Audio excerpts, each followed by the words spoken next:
Enough is enough. Area school leaders are stepping up to cut off a wave of threats coming from online and by word of mouth. Changes are happening metro-wide, and we have learned the St. Louis Public School District, just 2 years removed from a deadly attack, is upping security on campuses. First Alert 4's Shoshana Stahl details that and concerns from teachers that they're now first responders. You can't say fire in a theater, bomb on a plane, and you certainly can't say a shooting in a school. The number of threats made against schools in the metro and across the country continuing to mount. When chaos comes to school, it causes disruption to the learning environment, and we never get that back. John McDonald works with Missouri school districts, saying these terroristic threats are exactly that, creating terror, especially for teachers and faculty. To know that you have to go to work feeling like you're under threat, that's hard to do.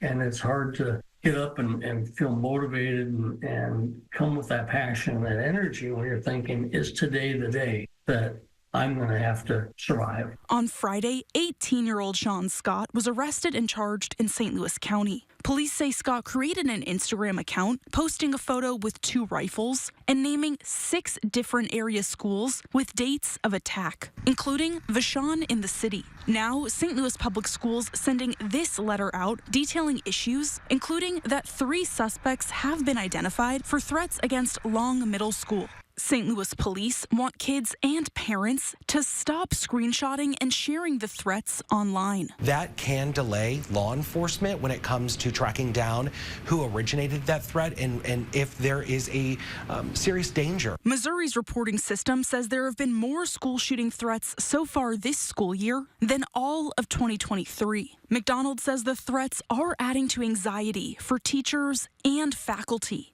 But teachers didn't sign up to be the emergency manager of the classroom. They didn't sign up to be the first responder of the hallway. We ask a lot of them. If you see or hear of a threat, you're encouraged to call or text the state school safety threat reporting system, Courage to Report. In St. Louis, Shoshana Stahl, First Alert 4. And if you need that number to call or text Courage to Report, we've got that inside this story on your First Alert 4 News app, as well as other hotlines to notify about school threats.